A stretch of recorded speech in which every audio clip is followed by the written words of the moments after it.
What? Some people read world history during the apocalypse.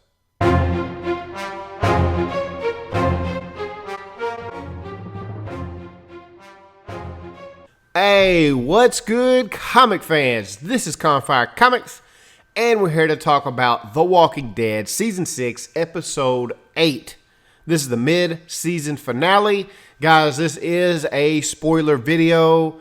If you haven't seen the episode, you don't want to watch this video, what you need to do is pause it, like it, subscribe to the channel so you kind of bookmark this, and you can come back and watch it later.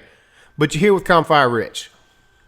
I'm Confire Nate, and man, crap just hit the fan big time. Yep. That's all I can say. Rich, what'd you think, man? I both loved and kind of hated this episode, right? Like, it was a very interesting episode. I enjoyed it. I liked kind of the way things went down. I wanted a little bit more for a mid-season finale, was why I kind of hated it. You know, it was just like, I feel like we deserved a little bit more, especially considering how this whole season has gone. To me, this whole season has been great so far, and there's been a lot of stuff happen.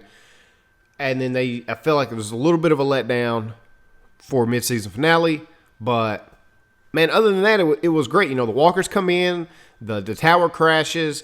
You have a couple of intense scenes there. Like, there's a really intense scene with Maggie, and my wife is flipping out. She's like, no, oh, freaking out.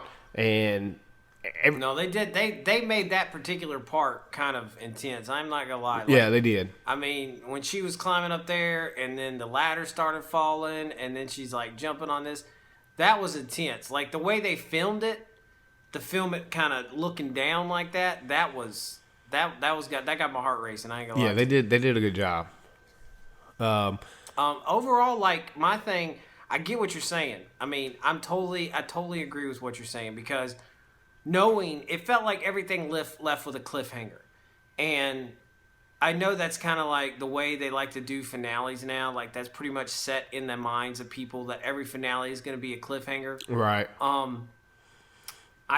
This particular finale left with, like, really, like, everyone not knowing what's going to happen with pretty much everyone. Right.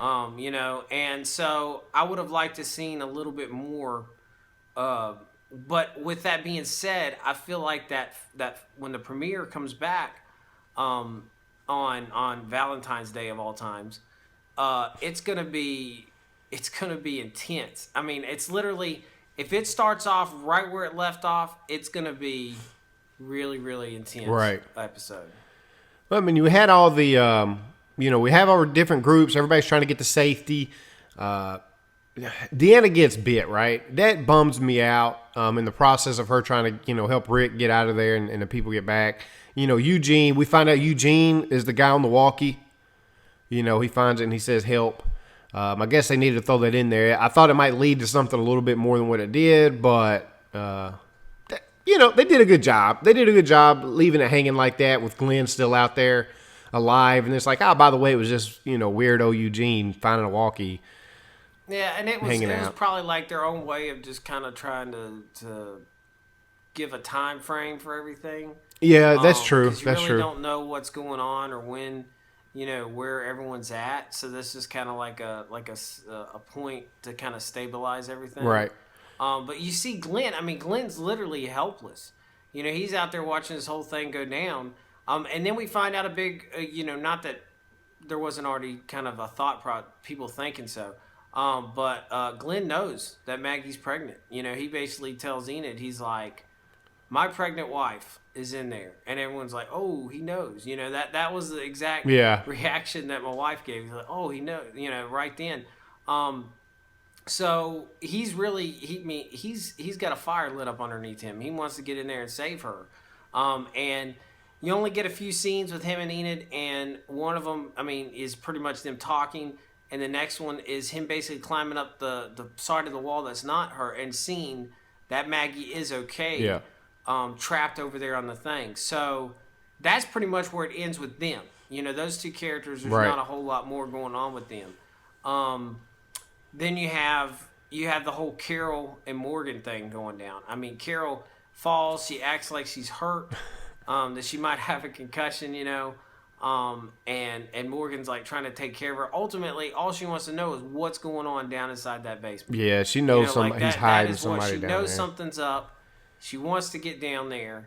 And, I mean, the second Morgan, like, looks away, boy, she just takes off running, and just, fakes him out completely. Comes down there to find a wolf trying to be helped by the doctor. And she's like, no. She's like, I'm going to kill him. Yeah, if it wouldn't have been for that doctor, he would have been dead instantly. But because she was kind of standing in the way a little bit, and then it gave Morgan enough time to pop down there. And, like, that whole thing just aggravates me, and I think it aggravated probably a lot of people. Not that it was bad for the show. It was very suspenseful for the show, but it's just like, come on, Morgan. Take this guy out. And so they get into this scuffle. And I'd have to be honest. Like, I'm sitting there, and I'm like, okay, I choose Carol in the apocalypse because she's cold. But in a 1-on-1 fight right there, Morgan got his little, his staff. He takes her out. Like, I just knew that. I was like, yo, he can fight now. He might not kill her, but he's gonna put her down. And he did. Yeah. Knocked her flat out. You could tell he felt bad after it. But because of that, the wolf gets away, takes a hostage. And you're just kind of like, oh, I knew this was gonna happen. How's he gonna F things up now? And then, you got Eugene and company. They're hanging out in the shed, talking each other up, pepping each other up. And Eugene's reading world history. I guess it's perfect time to grab a book and read about world history. That guy's a character. So they split up in there, and they give up their guns. They give up their machete, and this wolf is out the door. So that leaves that hanging on a cliffhanger. And I mean, I'm like, where's he gonna go? I mean, exactly. He's try to wander There's out everywhere. there It's not like he's in front of a bunch of, invisible to these things. Like, what in the world? I don't think he realized I don't think he realizes that. I mean, you gotta think about it. He's been in the basement. I don't think he realizes that all those zombies are out there. I mean, he might literally, that whole scene when we come back might be him walking out and being like, oh shit, and then turns around and goes back inside. He locks the door and turns around. He's like, we're going back inside right now. Push you down the steps. Pushes. Yeah, I mean, I don't have a clue what's going on with that.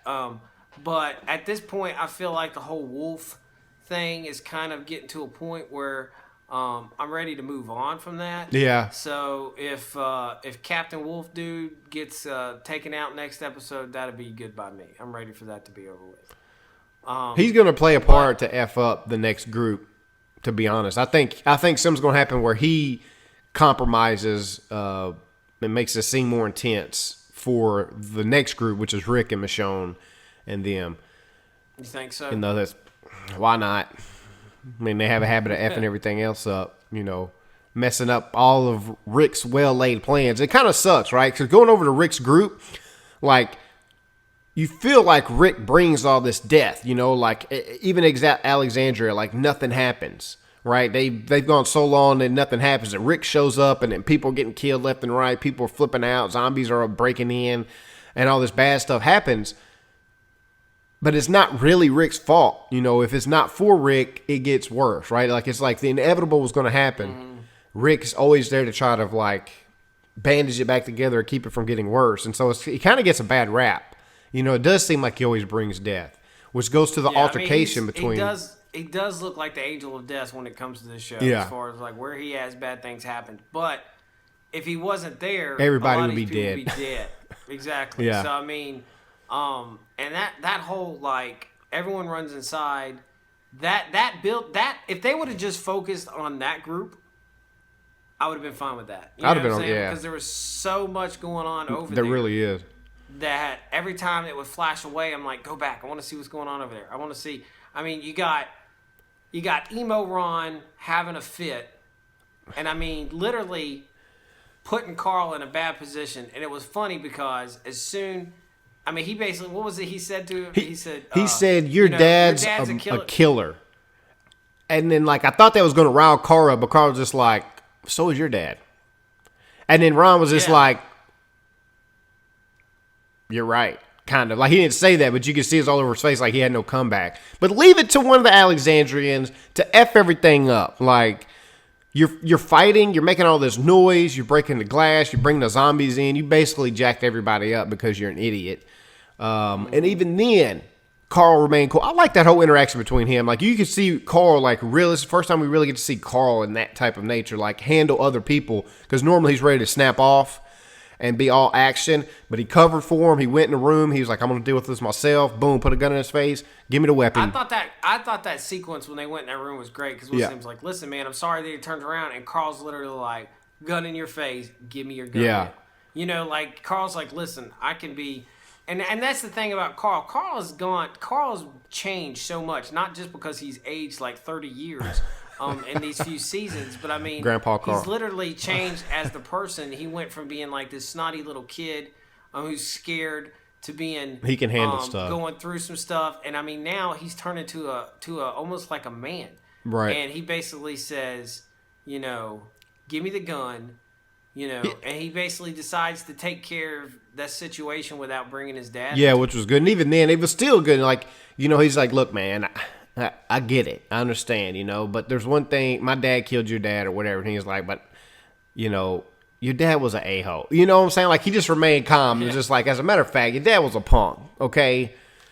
Your dad's a punk. You don't come across my daddy. My daddy's better than your daddy. That was kind of the interaction that I felt going on right there, you know, back on the day when he was on the school ground, you know, that's how he handled it. But it was great. I love that interaction. You know, you had, you know, Deanna. She's dying. Again, I was upset. I really liked that character. I wanted her to stick around. I thought her and Rick had a great dynamic. But, hey, somebody's got to die. This is the mid-season finale. Somebody's got to die. They've already toyed with this on a major character already, so it had to be one of them. Why not Deanna? All right, if not her, somebody else. So, took her out. I mean, and she had a lot of really good, like, moments between, like, I liked the moment with Rick where she was like, you know, these are all your people now. Yep. She basically told him, she's like, I want you to take care of Spencer like you take care of your group. Yeah. Because they're all your people now. And I thought that was important because what we've seen through these few episodes is that Rick's like, my group, your group. You know, and she's basically like, it's all the same group now, Rick. You know, like having to knock it into his head. And I mean, once Rick is able to come to grips with that and to take care of his people, I think all this stuff, all this silly kind of scared of him, not sure what to do situation will go away. Yeah, I think this might have been the last part of that. Everybody's going to trust him now, which there's not many left. They've all been jacked up. But I think this is, and again, this event right here where they're all going to have to come together. They're kind of separated. They're going to have to work together to get through this and trust one another and lean on one another is going to solidify this group even more. Right. And you're waiting. Before this happened, I'm waiting on. I'm like, yo, why don't they use, and I think everybody who's watched this episode is like, why don't you use the zombie guts, right? Like, it's worked. They've done it before. They've done it several times before. I don't understand why it's not standard practice by now. To just, like, every time you're encountered with a zombie, like, we just got a zombie gut pail over here. Everybody dab yourself up. Like, we don't want to go out in the herd, but let's put our stuff on it in case something happens. Somebody's not going to jump out from a closet and attack us.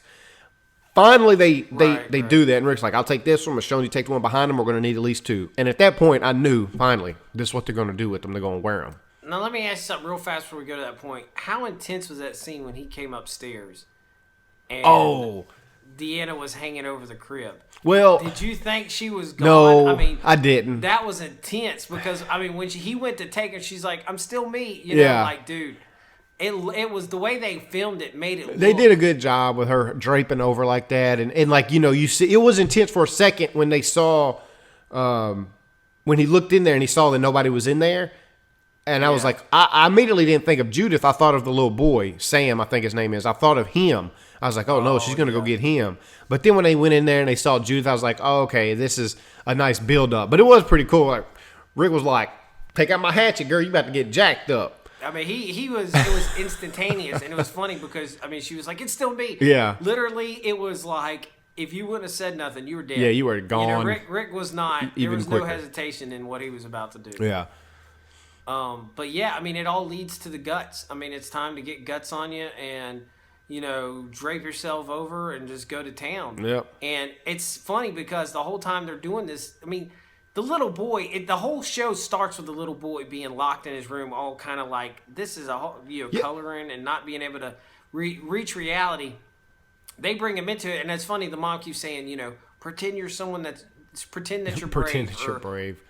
I mean, come on, man. There's no This getting kid around is that. Done. The boy's been This kid is terrified. done. He can't even come downstairs. The boy can't even come downstairs because of all the bad stuff that happened downstairs. Upstairs was the only place where nothing, quote unquote, changed.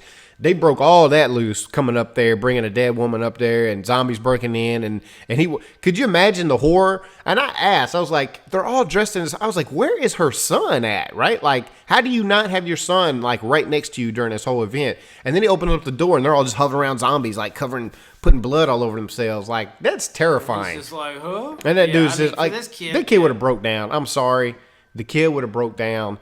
I thought they was going to have to knock him out. I was like, yo, they're going to have to knock this kid out. There's no way. They can't even get him to come downstairs. How in the world are they going to put zombie blood on him and then walk him down through a bunch of zombies downstairs and outside? They're going to have to knock him out. And they didn't. And then that's kind of where they leave us, hanging when they're holding hands, walking through everybody. And the boy's like, Mommy, Mom. And like nobody's answering them. Nobody's saying, shh, be quiet. You're going to get us killed, or nothing like that. But I mean, and it's, I'm telling you, the way it ended right there, I can't talk anymore because all I'm gonna do is make things really spoilery for next year. But it gets. I mean, they put the baby underneath there, and the baby's being quiet. The baby's just like, hey, this old hat for me. The Judith's like, I was like, I'm used to being underneath cloths and stuff with noises like zombies. You know what? And she sleeps. That's what I was about to say. The zombie sounds probably are soothing to her. Isn't that sad to say? But it's probably true. She's probably like, oh, I hear walkers, and it's like a lullaby. Thumb and mouth. It's a lullaby for me. I'm like, oh, I feel comfortable. I feel at home now. I'm going to go to sleep. Yeah, pretty much. But yeah, let's move on to the prologue. And for most casual fans, it was probably underwhelming. I know a little bit about what's coming on and the characters and stuff they're talking about. Nate, you've read the comic book, so you really know what's to come. Break down this prologue for us and tell us how impactful it actually is. Well, I mean, up until that point, you have this, it looks like a biker gang. And they're basically telling them, everything belongs to Negan. That's what they say. That's the most important thing, is that at this point, not that we didn't already know from just listening to stuff, is that Negan is not far. Negan is the next super bad guy that we're going to be experiencing. He is worse than the governor, in a whole different type of way. Right. And at the same time, he's more likable. He's kind of he's an interesting character because he's charismatic and he's likable, but he's a total bad guy. Yeah. And to what point we'll see him, I would imagine we're probably not going to run into him except until the finale. You think so? I don't think we're going to see him until the finale. Maybe the last two. I'm thinking the finale. That'd be good. That would be good. I wish we could have seen a glimpse of him, but it makes sense if they're going to hold him off that long. But again, that's all due to the fact that I wanted a little bit more from that. But that's basically it. We don't want to go in too much depth about Negan the character because we don't want to spoil anything that might happen, even though it's based off the comic books and they change it all up. We just don't want to ruin that, and we want to keep it a surprise for the other people. But we are thinking about maybe having Nate do a character breakdown of Negan. I don't know if anybody would be interested in that. You can leave a comment down under this video if you are. Nate would probably be more than happy to do that. And you know what? We might do it anyway because we want to. So that might be a thing. Also, I guess that's basically all we got for this. This is the last day for the giveaway. Part of the giveaway, in addition to a lot of Star Wars stuff, is this bad boy right here. All right. If you've watched any of our videos, you've seen them before, and it could be all yours. If you are a subscriber and you comment under one of our videos during the month of November, again, today is the last day for that. We will be going through everybody who's basically entered into that, and I'm probably announcing it tomorrow and reaching out to that person tomorrow. So if you want to be involved in that, then you better get down in the comment section and be a subscriber, man. Take a part of that. Basically, that's all we got. Hope everybody had a great Thanksgiving. Kind of taking a little break for the few days. It was great. Now it's time for us to get back on that grind. And what better way to get back on that grind than to talk about zombies and dead people and guts and stuff after eating all that turkey. So anyway, people, man, until next time, we're out.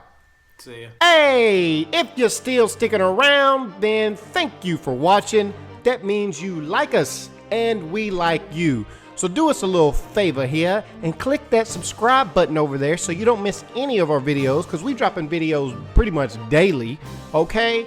And then click this video up above my head and watch that if you haven't already, because it's awesome too. All right? Yo, man, Campfire Rich is out. Peace.